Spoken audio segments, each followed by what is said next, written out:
Elsa, bonjour et bonjour à tous. Narges Mohammadi est entre la vie et la mort dans une unité de soins intensifs à l'hôpital de Zanjan en Iran. Emprisonnée à nouveau en décembre dernier, la prix Nobel de la paix y a été transférée après une crise cardiaque.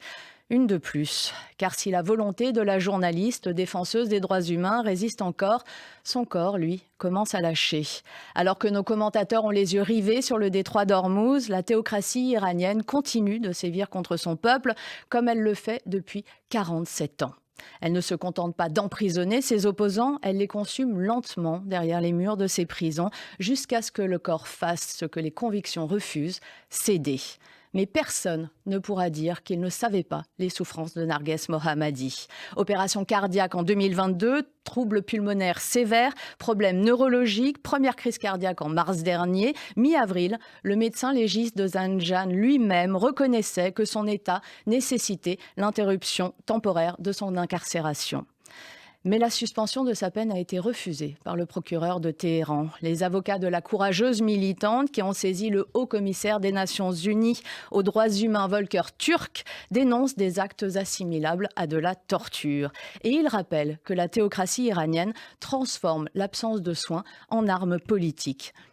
En bloquant le détroit d'Ormuz, artère pétrolière de la planète, Téhéran a démontré sa capacité de résistance. Les chancelleries occidentales ne voient plus ce régime que comme une puissance stratégique capable de tenir tête aux États-Unis. Les mollahs ne sont plus des bourreaux, ils redeviennent des interlocuteurs. La géopolitique blanchit les dictatures. Mais la République islamique n'a pas changé de nature en faisant trembler les marchés. Elle reste ce qu'elle a toujours été, une machine à écraser les siens.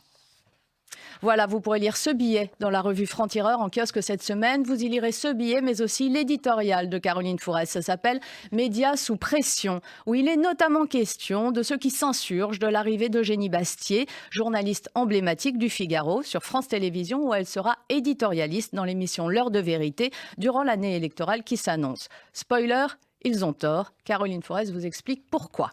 Et puis dans notre rubrique « On progresse », des fonds marins protégés. Et ça marche, on y trouve 2 fois plus d'espèces qu'avant leur protection. Le coup d'envoi du projet pilote de dépistage du cancer du poumon vient d'être donné. Et un espoir complètement dingue, mais que les récentes découvertes scientifiques rendent réaliste, faire repousser des membres humains. Si. Et puis Bardella, bientôt inéligible, c'est une question et c'est celle que se pose Alexandre Borieux. Au suivant, après Marine Le Pen, c'est au tour de Jordan Bardella d'être sous le feu du parquet européen. Jordan Bardella semblant confondre les enveloppes et payer ses factures de média training avec des fonds qui avaient une toute autre vocation. On parle tout de même de 130 000 €. Des Verts bien éprêchés, c'est des écologistes dont il s'agit bien sûr et qui sont tiraillés entre présenter leur candidate, Marine Tondelier, à la course à la présidentielle de 2027, même si les sondages ne l'accréditent pas de plus de 4% d'intention de vote, et un bon accord aux législatives, mais sans vraiment savoir avec qui. Le dernier mot de Christophe Barbier, c'est brutalisation. Cette semaine, brutalisation comme la brutalisation du fonctionnement du Parti socialiste invoqué par Boris Vallaud et les siens pour expliquer leur démission collective de la direction du PS et acter le divorce avec Olivier Faure dans l'indifférence générale. Mathieu Pigasse, le Bolloré de Mélenchon, c'est un grand dossier. Il est signé Thierry Keller et Jérémy Chiche-Portiche et il détaille ce financier d'extrême gauche à la tête du groupe médiatique Combat, qui détient la radio Nova ou les Inrocks notamment, qui continue de se rêver président de la République sur une ligne mélenchonienne et parfois même antisémite. Un dossier qui fait évidemment la une de notre journal cette semaine qui titre « Mathieu Pigasse, le Bolloré de Mélenchon, il a mis son royaume médiatique au service de LFI ». En dernière page, le portrait qui fâchera le JDD cette semaine, la fièvre du dimanche.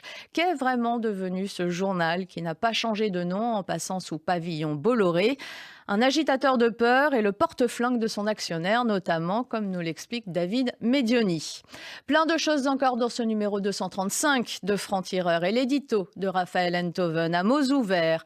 Ubu sous Viagra, c'est son titre, et qui raconte ces juges fédéraux américains nommés par Trump et paralysés par la peur de perdre leur siège, qui n'osent plus dire une vérité pourtant gravée dans le marbre d'une constitution qu'ils connaissent par cœur le 22e amendement interdit à Donald Trump de briguer un 3e mandat. De quoi ce mutisme est-il le nom?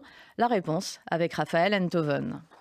Voilà, la raison est un combat, c'est le nôtre à Franc-Tireur, combattre toutes les formes d'extrémisme aussi. Lisez-nous, rejoignez ce combat et la lutte pour que la nuance survive dans un monde qui n'a de cesse de se radicaliser. Belle journée à tous.